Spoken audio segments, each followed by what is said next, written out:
Welcome to Lost Heaven, the city where your wildest dreams come true. Did you ever want to go on a cruise? Did you ever dream about having fireworks all day, every day?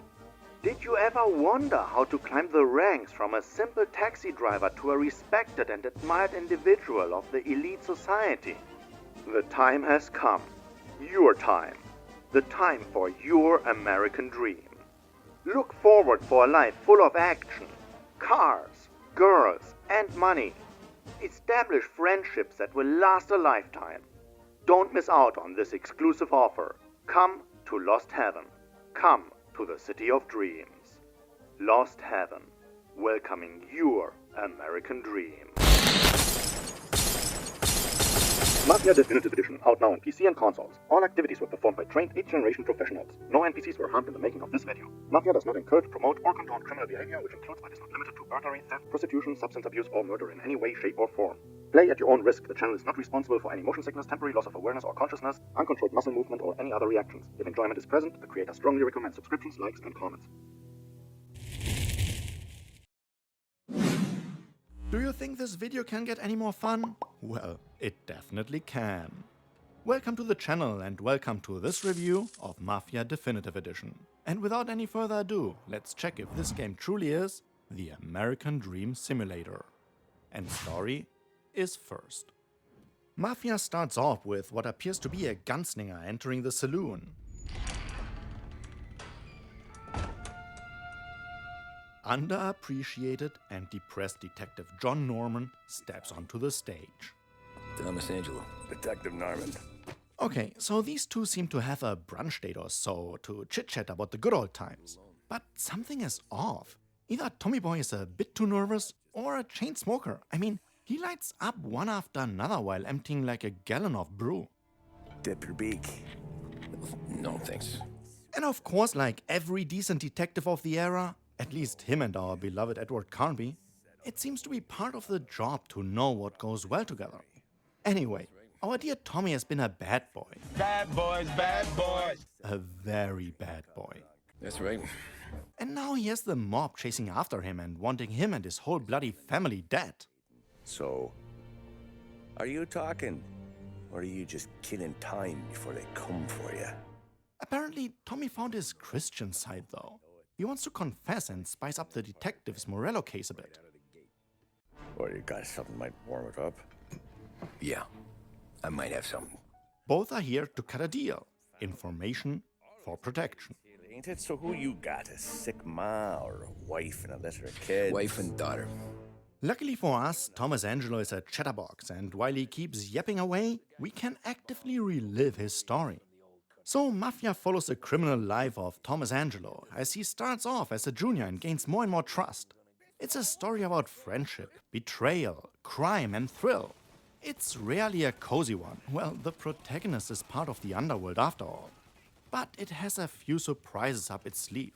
It captivated me from beginning to end. From being a cab driver to, yeah, what? Well, let's find out.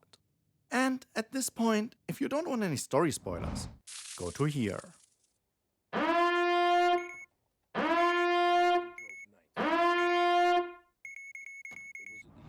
And so the story starts. 1930. An innocent night as a cab driver. Suddenly, two interesting customers appear, the kind of that are pissing themselves because they are on a detox or so. Where to? Anywhere. Fast. We soon find out that they are not alone. Well, they seldomly are. And their followers are not of the nice kind. No, not here. It's the mob. And unfortunately they try to shoot the shit out of Tommy's car. But luckily his two new friends give him a taste of their own medicine. That and that the devs conveniently place some barricades in the middle of the road. And of course, you are the only driver that holds the power of the gamepad to drive around these. While the NPCs, well, let's say, they can't deal with this unexpected situation. But they are high in numbers and just keep coming. Luckily, Tom finds a drawbridge that is currently on the rise. And again, only our Broforce has enough balls to jump over it and escape. With that, he delivers his passengers safe and sound to their destination. And Tommy's new besties know that. and show some appreciation. Compensation for your services. Any damage to your car. And tip him slightly above average, like 1,000,000 times above. When I opened the envelope, I could have had a heart attack. Enough to fix the cab. Nearly enough to buy a new one. When receiving his payment, they also offer him a job, but at this time, he is not interested. Yet. I didn't want to get in with criminals. Better to be poor and alive than rich and dead. Famous last words. I mean, the game is called Mafia after all and not Taxi Simulator 30. Anyway, for now Tommy goes on with his shitty daily job, but he doesn't seem to enjoy it too much. Every fare today's been a son of a bitch. On to the next. And soon enough he takes a little break. Well, at least that was his intention. Instead, some punks arrive and beat him and his car to shit. Tommy's running out of options and goes all John Stryker. He runs, but he can't hide.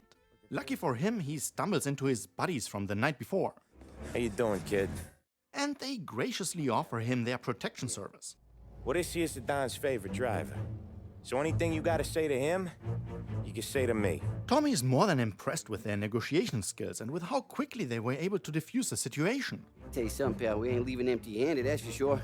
Well, then maybe you ain't leaving at all. And with that, and since he's already here, his new best friends Paulie and Sam take him inside to quickly say hi to their morally questionable step-godfather, Don Salieri. The Don is not much of a talker. He doesn't around and focuses on key messages. So I'm gonna set you up with a small loan, enough to get that cab of yours fixed up. Man, I wish the managers at my office would be more like him and not brabble nonsense day in and out. Anyway, apparently the devs forgot that the Don just gave Tom enough dough for a new taxi, like last night. But Tommy refuses, and he is pissed. I just want a shot at the bastards who wrecked my cab. And with that, him and his new BFF Paulie go get some gear, and while strolling around HQ, he realizes that the devs already conveniently marked the whole mob as friends on his minimap. Whoa, that was fast. Anyway, the punks that wrecked Tom's cab report to Don Morello, who is kind of the arch-enemy of Don Salieri. They split up the town amongst themselves, but there is some, let's call it, business contact here and there. So while our besties are on the road again, Paulie educates him on the situation at hand. We're getting onto Morello's turf now. There's some kind of line between his streets and Salieri's streets. You're walking on the wrong sidewalk, in the wrong part of town. You start getting a sense you need to be someplace else. Great. Gang wars. Finally, we are getting somewhere. But not so fast. After arriving at Morello's, Tommy goes all Sam Fisher and sneaks around. You know how to go quiet, right? Yeah, like that. Then he does some stealth tricks and quickly disables the enemy to avoid noise, that is. And then he uses his bloody bat to wreck some cars. Yeah, like this doesn't make any noise, right? And since that, big surprise, draws some attention, he brutally knocks down a guy that did not even remotely resemble the guy that f***ed up his car. But the other one attacked me first. So yeah, you might get away with calling it self-defense, for now. That's right. Anyway, he has still a human side to him and carries the poor soul that lost like a gallon of blood out of harm's way. Because, well, after that, he used some freshly mixed up cocktails to finish the job, hijacks a ride and goes on a cruise to Salieri's restaurant for a quick debriefing. Hey, boss. It's done. No trouble? Nothing we couldn't handle, Mr. Salieri. Good. Short and sweet. That's how the Don likes it. We could use a guy like you to help out around the bar. It'd be an honor, sir. Good. And he's in. Tommy Boy changed his mind overnight and is now part of the family. But even in the Mafia, there are a few rules. We don't deal in the hard stuff. I don't want any dope fiends in this neighborhood. Yeah, let's just wait and see who of those hotheads breaks this law first. Anyway, good that the Don sets things straight. All these guys in this room, they're here because they have the only thing that matters to me. The only thing that should matter to any of us. You know what that is, Tommy? They're loyal. Bang! He's in! Welcome to the family. And this is how Tom's new life as a full-time mobster starts. A little slow, I must admit. But it's all good to make sure that the player gets a gist of the controls. So Tommy hangs out at Salieri's. I moved crates and delivered messages. The guys busted balls and told stories from the old country. Huh? Alright, as said, small jobs await. And by small I mean that these are just borderline legal, not too crazy stuff. Like collecting protection money. Or borrowing a race car and messing with its engine. But you gotta be quick.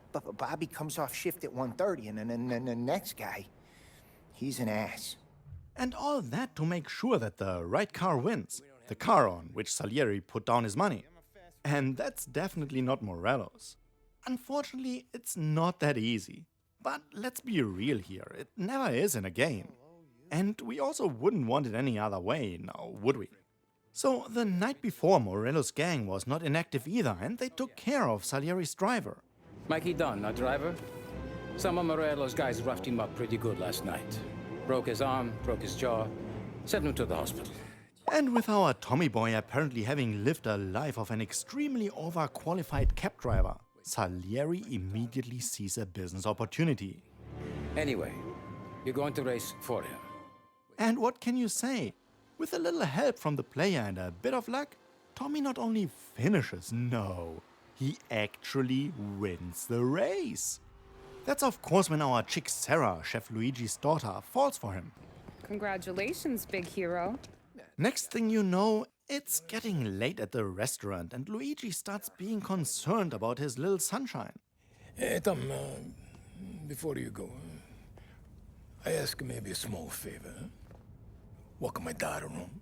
Besides walking her home and having a friendly chat, our two lovebirds come across some rascals. And well, Tommy flexes his muscles a bit and completely wins Sarah's heart in the process. She of course doesn't want to make it too obvious and doesn't admit it immediately, but nevertheless, she invites him over. You're bleeding. Come up to my place. I'll take a look. And decides that he should stay the night. Yeah, okay. You got an extra blanket or something? No. And the heat's out. Sure. Anyway, this relationship develops at an alarming rate, more than suitable for a part-time race driver. And next thing you know, after a job gone south... Marry me. Okay, with this emotional baggage out of the way, it's time for a change in tone. This can't stand. And the story gets rougher from here on out. Much rougher. Of course, Salieri's gang cannot tolerate this incident of Sarah being attacked by those punks. That is just bad advertisement for their protection service. But who's gonna pay up when they learn we can't even protect one of our own as she walks home from work? Well, can't argue with that. So Paulie and Tommy head out to find the responsible guys, chase them down and... No, wait. I don't want to fucking die, man. I killed them all. And not just the men, but the women. And the children, too. Christ, Tom. You can't feel sorry for these animals? And I slaughtered them like animals. I hate them. Well, I mean, what the hell did Tommy expect when joining the Mafia? A Teletubby club? Oh, Christ, Tom. Snap out of it. Well, unfortunately that young Padawan that Paulie just executed was kind of a celebrity. His name? Gilotti. Billy Gilotti. Sounds familiar? Yeah? Well, he was also a city councilor's son. Oops! And it comes even worse. His buddy, the one that Paulie didn't manage to take care of due to a sudden shortage of ammo. Yes, I'm out. Well, Tommy, you might not want to hear it, but he survived. He made it? Yes. He spent the week in St. Mary's, but he pulled through. And that's a huge problem, since he might be able to identify our Broforce. So it's time to take this unknown factor out of the equation. And what better opportunity than to execute him right at his buddy's funeral? The whole thing derails a bit, and Tommy ends up killing like a dozen cops before even reaching the church. But once there, the funeral is already in full motion. Wait, that's the guy. That's the guy who killed Billy! And why stop when the fun just started, right? So, to honor Billy, Tommy Gunn converts the funeral into a corpse party and kills like a dozen of Billy's buddies. After a job well done, Tommy has a chat with the pastor, Sam appears, finishes off Johnny, and they show their respects to the church by leaving an honorable donation. For your trouble, Father. And it's time for a task force to escape. In style. Well, in a sarcophagus, that is. And in case you didn't realize it yet, the killing started. But before we continue on this path that leads to the dark side, a piece of advice from our chief career counselor, Frank. Look, Paulie's hit his ceiling. He's the guy we want in a tussle, but he's not smart enough to run anything. Sam is loyal, but he has no vision. But you, Tommy, you could run this town someday. And with that, Tommy soon finds out that Frank should have taken some of his own advice. We have a mole, Tom. What do you know? The books are gone, Tom. Frank. And so, the witch hunt after one of their own starts. Tommy immediately picks up the trail and obviously finds and follows Frank. Ah, shit. They taking you to the airport, Frank? So, Frank wants to leave town. But why? Why double-cross the Dawn after decades of joint family business? I wish it could have shaken out better, but Morello finally came after me. It's okay. You can come out. The Dawn's account books for our lives and tickets out of this town. So, Softy Tom, apparently tired of all the killing, lets them escape. And this is already the second time he shows such compassion. Well, if you can even say that after killing like half the city. The first time, he let that bitch Michelle escape. Excuse my language, but that was her job, I mean quite literally. Anyway, with Frankie gone with the wind, everyone pretends that Tommy roasted him. Well, that and that he burns down his house. The books have been retrieved, they hold a funeral, and everything is peachy now. Business can continue as usual. As usual? Not really. While they do cut some more deals with illegal whiskey distilleries, the time has come and the prohibition ends, forcing Salieri to switch gears. And with one of his business sectors disappearing, he starts to establish all sorts of legal businesses. Construction, restaurants, trucking, gambling. We branched out into everything, except peddling dope. And instead of showing some satisfaction and seeing their own financial empires grow, what do our two knucklehead dons do? Right, Morello and Salieri decide to start an all-out gang war, with Lost Heaven as their battleground. But what does this new direction mean for Tommy and us, I ask you?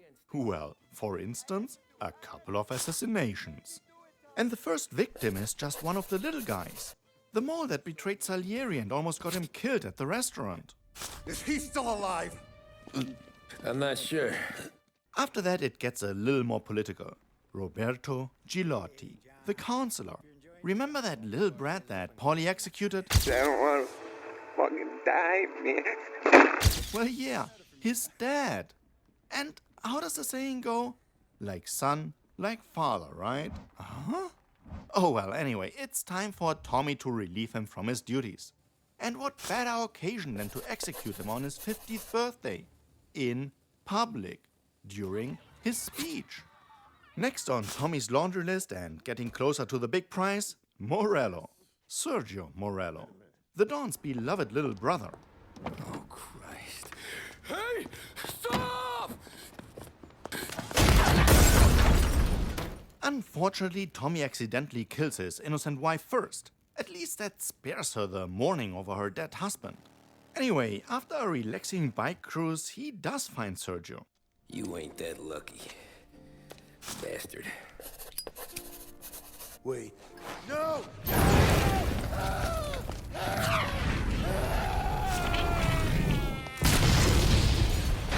Next and last on the list, Don Morello himself. That's when we hit Morello and his guerrillas. In a crowd. Before they see us coming. The theater's going to be packed. That's the goddamn point, Tom. We kill Morello in public. In front of the city's creme de la creme. Then they'll all know who's in charge. Okay, boss. We'll get it done. Lucky for us, that cutscene didn't go as planned, and we got to play a pretty awesome chapter with a pursuit, synchronized shooting, an escape to the airport, and some pretty awesome third-person shooting shit. And of course, Morello's plane is conveniently parked in Hangar 13. What a coincidence. So, it all culminates in shooting the shit out of the plane's engine, following it across town to its crash site, and finishing that poorly burned bastard off. And now it's time for the big reveal. Salieri mourns over Morello's death? See you on the other side, Marco. But why? Well, Salieri and Morello were both once the right and the left hand of Don Pepone's empire, and when their time came, they split lost heaven amongst themselves. But you can imagine that this friendship only lasted that long, and the rest is history. Okay, now we are approaching the end of the game. Tommy got a new assignment. Kill Hank Turnbull, a corrupt congressman that his wife Sarah adores. Unfortunately, his campaign statement is that he wants to defeat the gangs. And well, that's bad for business. Did you hear about this Turnbull? No. It says in the paper he's going to be remembered for fighting to pass the 19th Amendment. Put his whole career on the line for it. Which one was that again? Women's suffrage, you idiot. He gave me the right to vote, Tom. Oops. After this assassination, the shit starts cooking really thick. So the three musketeers have to steal a shipment of cigars from the US Customs and Border Protection. After hijacking a customs truck, gaining unauthorized access to the warehouse, and beating the shit out of an innocent customs officer/cop, Tommy finds the crates. The Happy Bunch loot the place and drive back to their safe house. Only to find out that Salieri was actually after something else entirely. Don's gonna be pissed if we ruined any of the cigars. What the hell? Christ. It's dope. You sure? Yeah, I'm sure. Whatever happened to his bloody rules? I don't want any dope fiends in this neighborhood. And with that out of the way, neither Paulie nor Tommy give a shit any longer, and they start their own little business venture. Their first course of action? A heist at the Grand Imperial Bank. In the f***ing middle of town. You doing this? We're doing this. So after escorting the director to the basement, looting the whole place, and successfully escaping the cops, it turns out that it actually was much easier than it initially seemed to be. We did it! I can't believe we did it! We're loaded! We're loaded! And they decide to sleep over it and let things calm down a bit. Come by my place in the morning, we'll split up the dough. The next morning comes, and Paulie got an additional hole in his head. Paulie. And this is the sign that Tommy needed to realize how up his situation actually is. I mean, there were so many signs. But hey, this is it now, for real. So Tommy wants to do the right thing. I just need some cash to get me and the girls out of town. Can you swing that? Sure. Sounds familiar? And tickets out of this town. And his bro Sam is here to help. Meet me at the city gallery. Yeah, okay. Keep your head down, Tom. It's time for the grand finale. Shit. Hey, Tom. Sam. What the hell's going on? This is what you were looking for, Polly's. Here's your cut. It's more than you deserve. Sam. You killed him. You killed Paulie. Yep, and he wants to kill Tommy as well. But that's not as easy. See, Paulie was just a stupid NPC. But Tommy, well, Tommy. He's being blessed with a third-person shooter expert watching over him.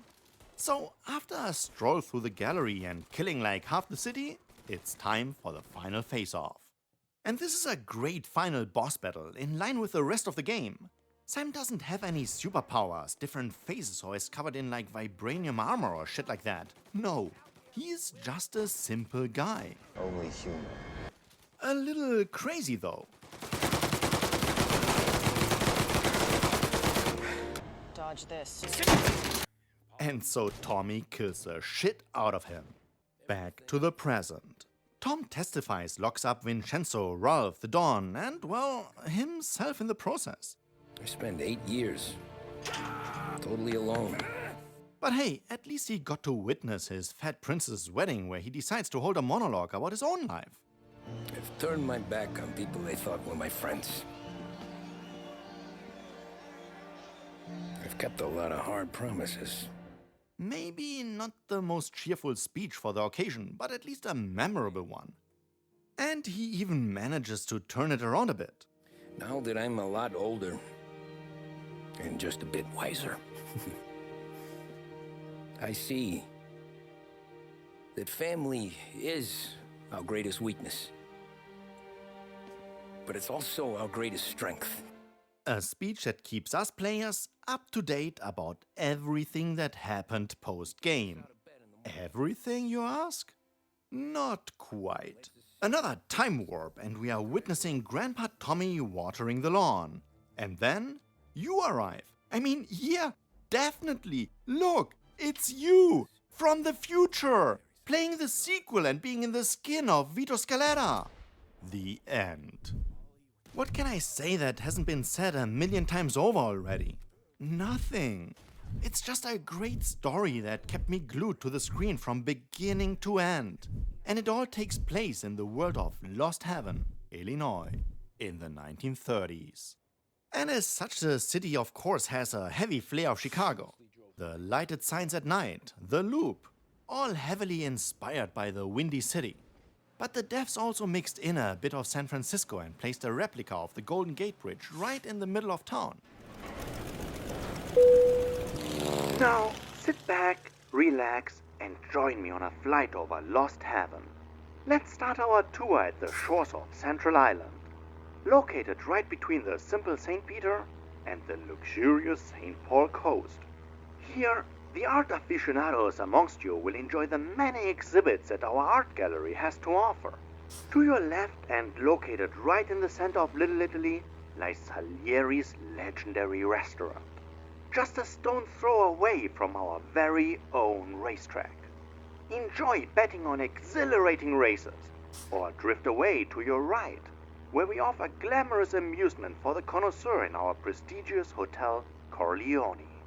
We continue our trip north, past the majestic Giuliani Bridge, right in the center of North Park, where you can exquisitely dine at Pepe's restaurant, while safely under our patron's protecting hand, Don Marco Morello.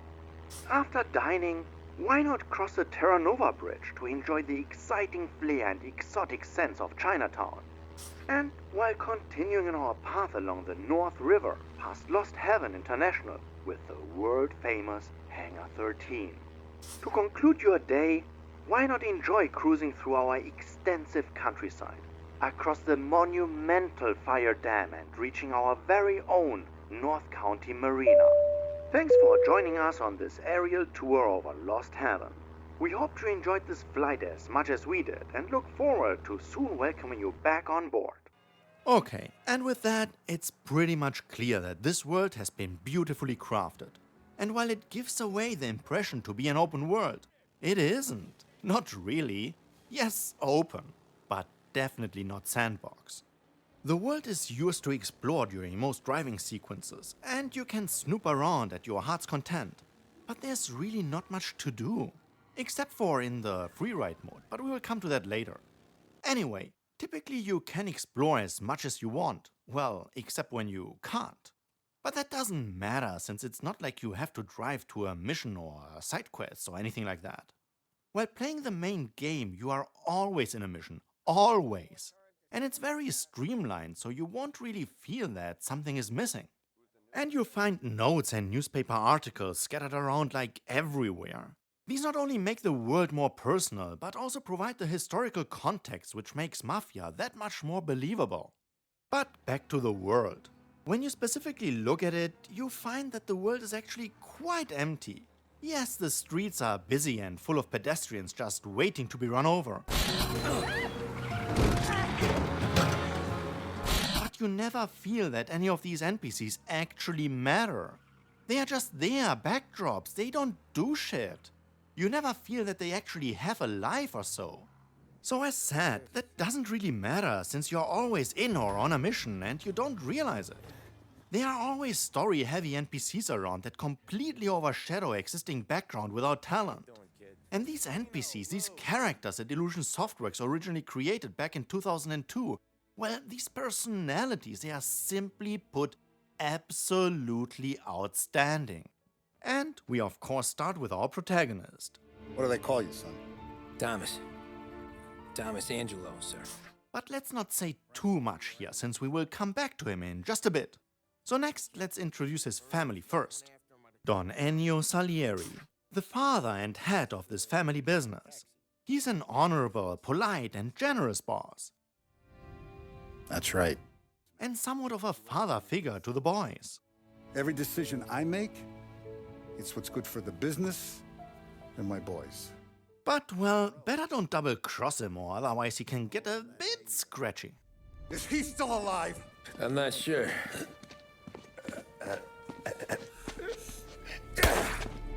And then there are his boys. Sam Trapiani, one of the three musketeers and therefore the closest to what Tommy can call his family. But don't you dare piss him off. He's ruthless. That make us even. The last one and the one to complete the trio infernale is Paulie Lombardo, a true friend. You got nothing like that to worry about with Tommy here. He was aces the whole way, boss.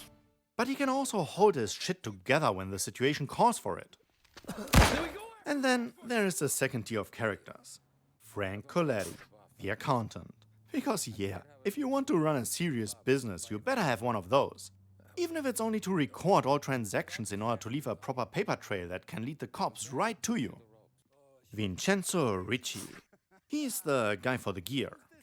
And last but not least, Ralph. Yeah, just Ralph. He's responsible for the rights and holds some kind of grudge against Paulie. One day I'm gonna cut your brake line, asshole. And that's it for the good guys. I mean, as good as they get within the Mafia, right? Like even Tommy is just a badass executioner.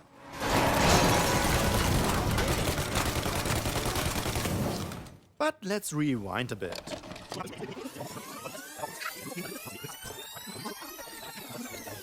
Tommy starts off as a nice guy, a really nice guy. A cab driver that just wants to earn an honest living.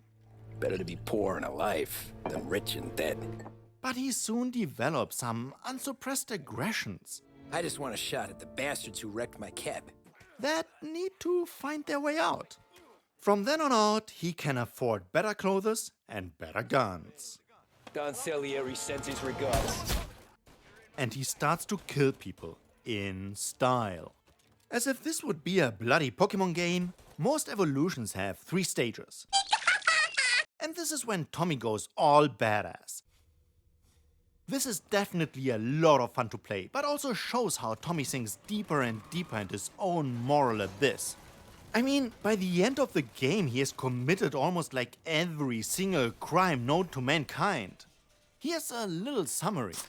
The use of open flames in close proximity of highly flammable liquids, driving of unregistered vehicles on public roads, unauthorized tampering of vehicles, unauthorized access to government-owned property, knowingly and without authorization obtaining control over another's property, extortion, threat of force to instill fear and control, intentional destruction or defacement of property, serious bodily harm, armed robbery, unlawful murder of human beings with malice aforethought, and targeted political assassination. So all in all and to the player's content, Tommy flourishes within Salieri's organization. But in between all this intimidation, killing and robbing, there are sparks of compassion that light up every now and then. Oh, Christ, Tom. Snap out of it. You remember what those guys wanted to do to Sarah? As you can see, the characters are great. Not good people, but professionally portrayed and believable. Even our main antagonist, Don Morello. Oh, you're not gonna need that, sir. The tires are just fine. His grill's a little bent up is all. I mean, I got a cousin He's the f***ing worst human being ever. And that's actually the perfect performance for his role. But let's be honest here. There's one other character and actor that completely steals the show. And the name is... Luigi Marino. Hey, Tom, before you go, I ask maybe a small favor. Walk my daughter home. Sarah, the way I hear it, she doesn't need any kind of escort. She's a tough. There's this pack of boys near her place. The punks, cattivi ragazzi. They talk blue, make advances. Sarah, she gonna speak at the mind. But maybe she says something they don't like. Things get ugly. But if you walking at home, this will remind these punks she's the Don's goddaughter. His acting and expressions are simply put top-notch. And in my opinion, Luigi is the secret star of Mafia and deserves much more recognition than what he gets. In summary, the story is excellent. A story about loyalty, friendship, and of course crime. It will keep you hooked to your screen until you finish it. And the main reason is not the world. It does not try to be an open-world sandbox game, and I won't rate it as such. Okay, yes, the city of Lost Heaven in the 1930s is a great backdrop, but what truly brings the world to life are the superbly written and perfectly performed characters. This is where Mafia truly shines. And with that, story, world and characters deserve a 9.1 out of 10. And with this being a game, let's head over to the gameplay section. And settings are first. It seems common nowadays to have to go through 3 separate setting menus before you can actually start a game. Alone in the Dark had it, Mafia has it. Anyway, the first screen is to adjust brightness and select your language. And different dub options are always welcome. After this, the game drops you right into the main menu. And what can I say? I love it!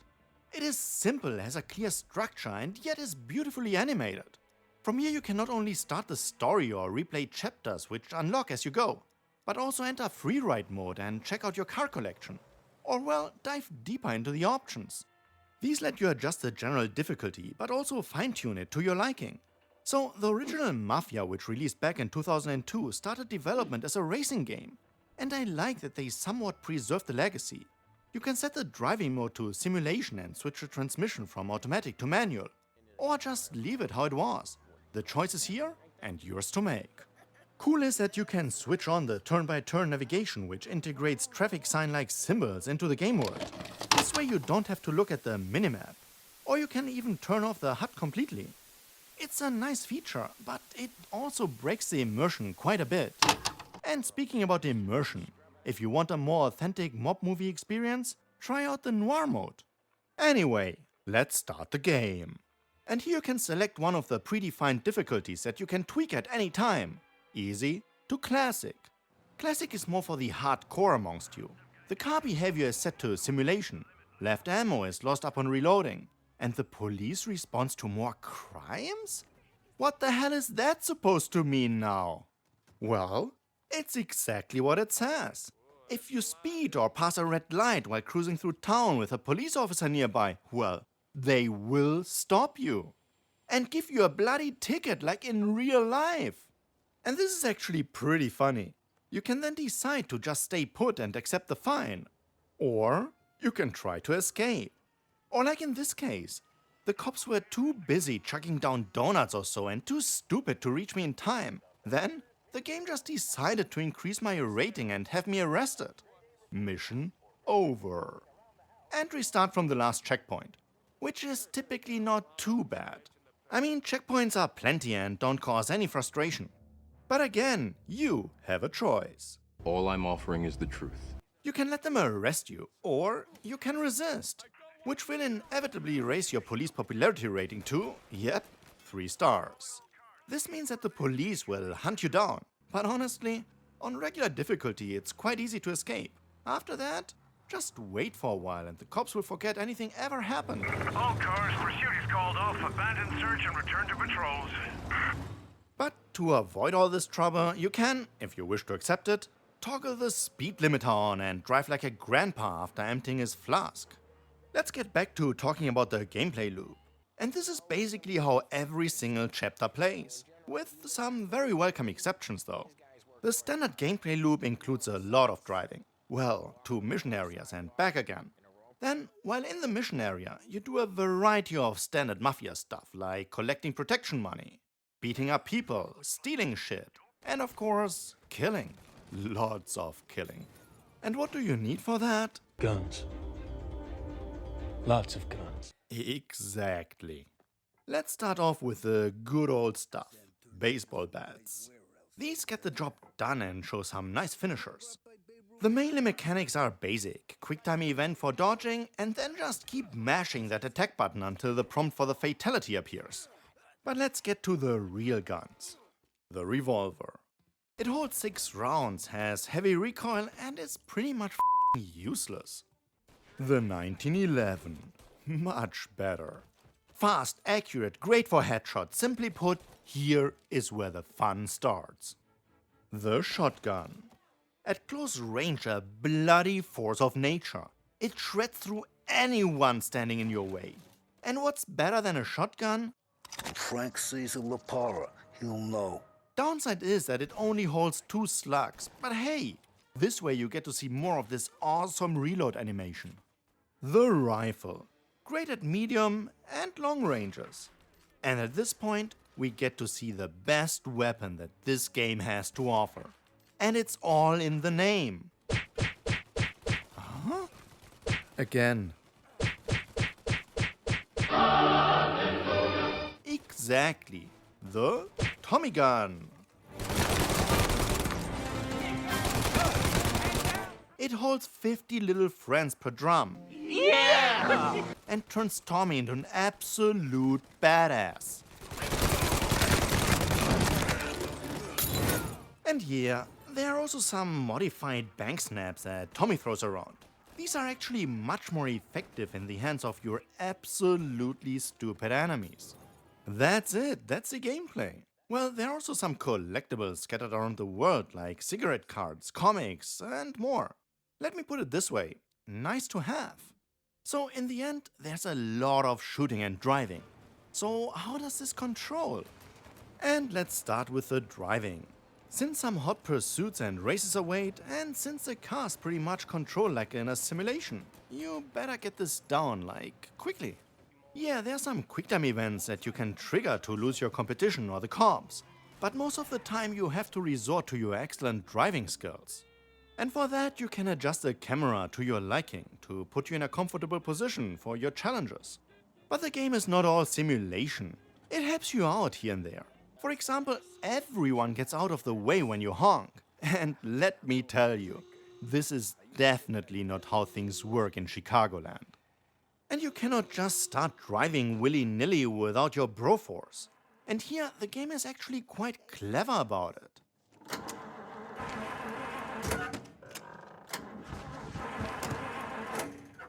The engine simply doesn't start until everyone is on board.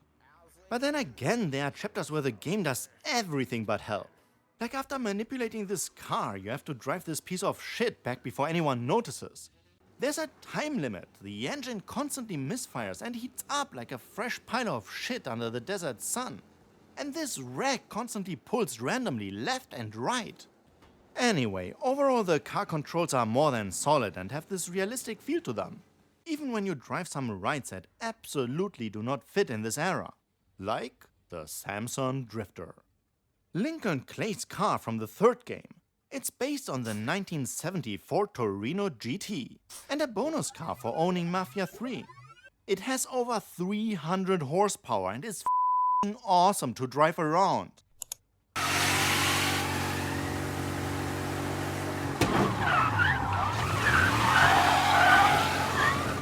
I don't recommend it for the main story since it immediately breaks any kind of immersion. But to toy around in the freeride mode? Yeah, definitely. Now let's get back to, once again, the killing.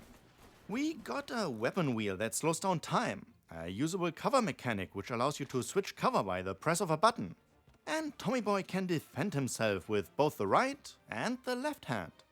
It's just a lot of fun to shoot shit. And with strong game mechanics, fun shooting and driving sequences which control, well, quite realistic, the gameplay scores an 8.6 out of 10. Now, let's check what's under the hood of Mafia Definitive Edition. And visuals are first. What is immediately noticeable is the cinematic feel of the game. Not only the graphics, but the camera angles, tracking shots, and so on.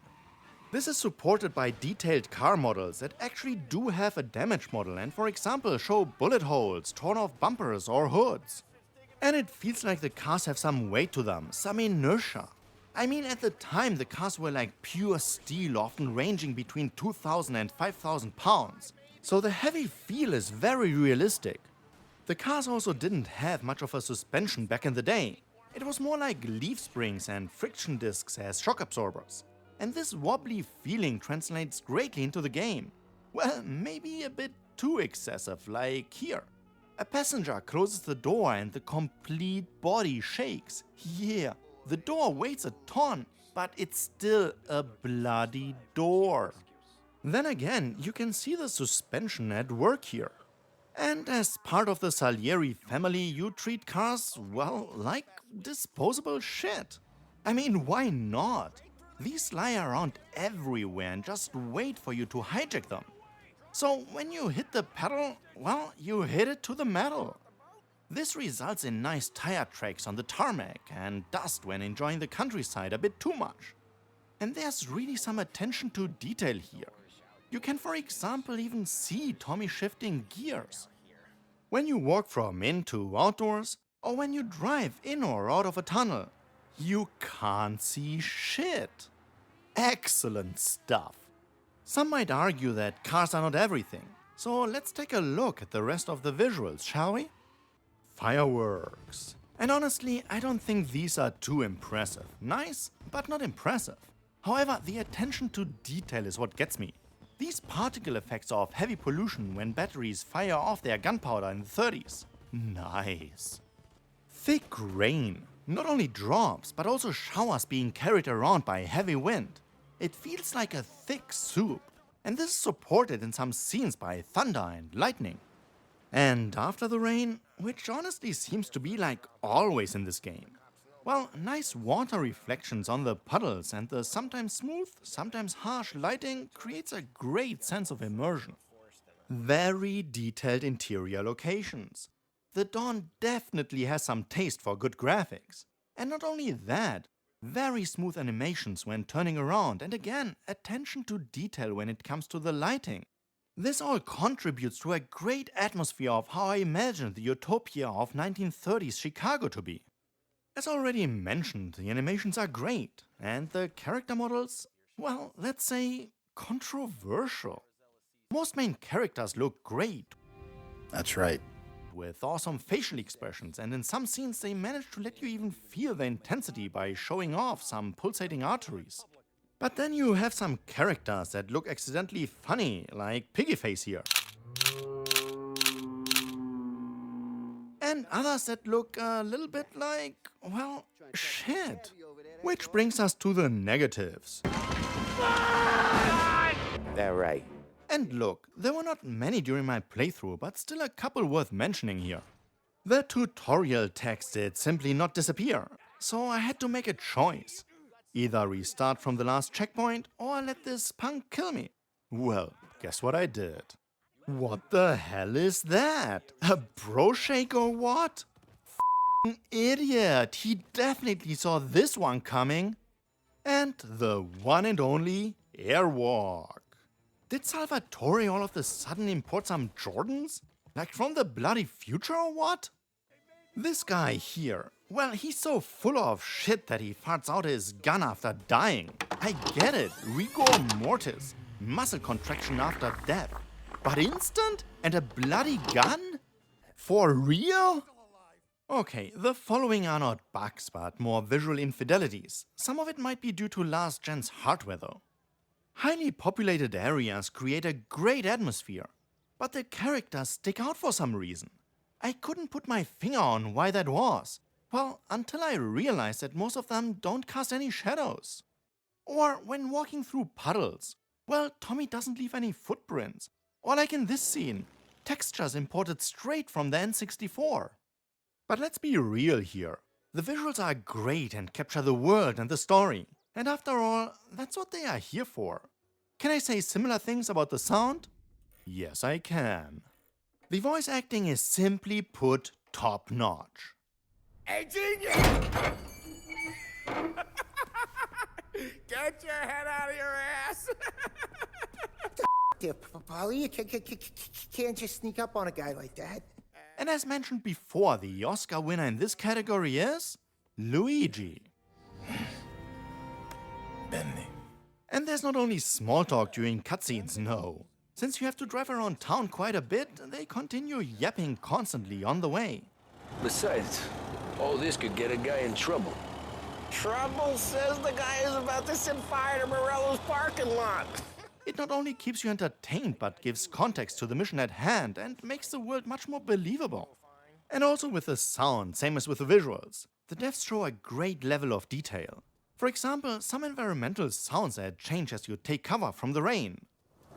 Here's how we do this. I walk in and start beating people. You do the same. No shooters. Hall effects. If they see this on the road, cops are gonna ask questions. Or the sound of simple things like baseball bats. Sam turned over some guy's warehouse and, Well, they sound like you would expect these to sound. As far as the sound effects go, not groundbreaking, but they contribute so much to the atmosphere. And same goes for the music.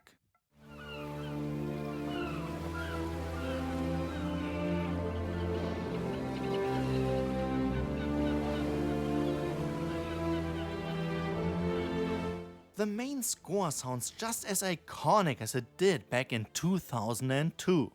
And while not having copyrighted music when driving around like other games do, well, at least you have some classical music that fits the era.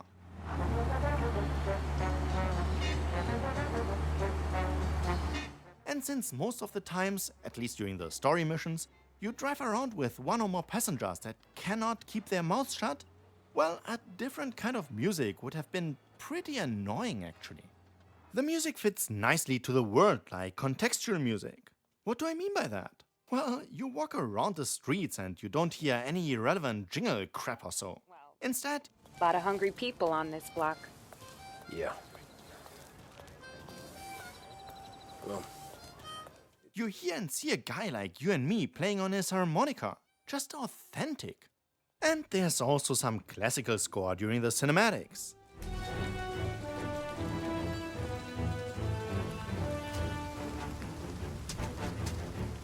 It's good, but sometimes maybe a bit too thick.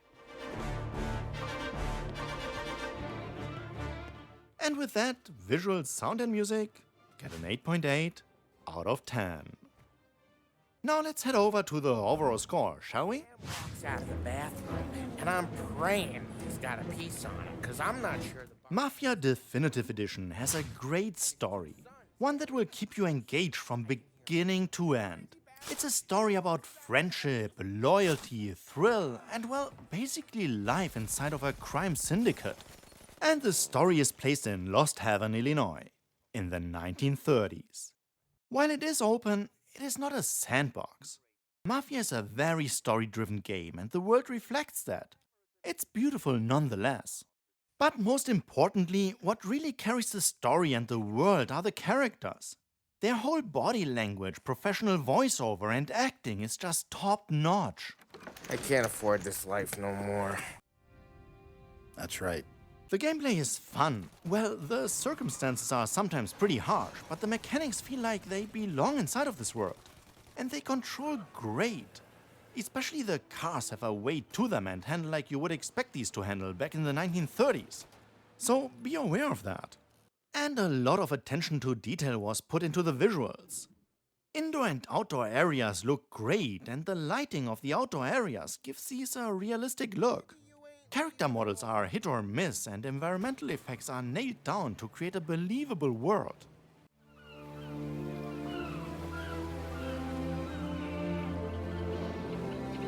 While the theme song is as iconic as ever, the rest of the score is mostly subtle and here to accompany the story. Sound effects, while not groundbreaking, definitely contribute to the thick atmosphere of the game. As you can see in Mafia, it's all about the story and characters, and the game deserves an overall score of 8.8 out of 10. And to summarize it in one short sentence, if you win the race, you win the game. Got some news from the grid here. Lost Heaven local favorite Mikey Dunn. Any final thoughts? Definitely. And these are called free ride mode. So after beating the first chapter, this mode becomes available in the main menu. And for such a story-driven game that Mafia is, it is a great way to extend the experience a bit. As the mode suggests, you can drive around freely through the city and surrounding areas. But wait, there is more. Once in this mode, find a clue which will lead you to one of the phone booths that are scattered around town. Pick up the phone and the mission starts. Like this first one, to drive this insanely fast hot rod from one end of town to the other, without taking damage it is.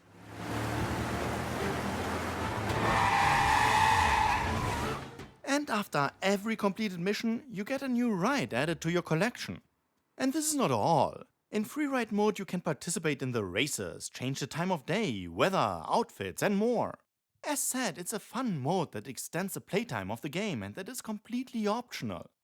And this is it. Mafia Definitive Edition. Thanks for sticking around till the end, and I hope you got to know a bit more about this gem of a game. If you enjoyed the video, don't forget to like, comment and subscribe. Thanks for watching and see you on the next one.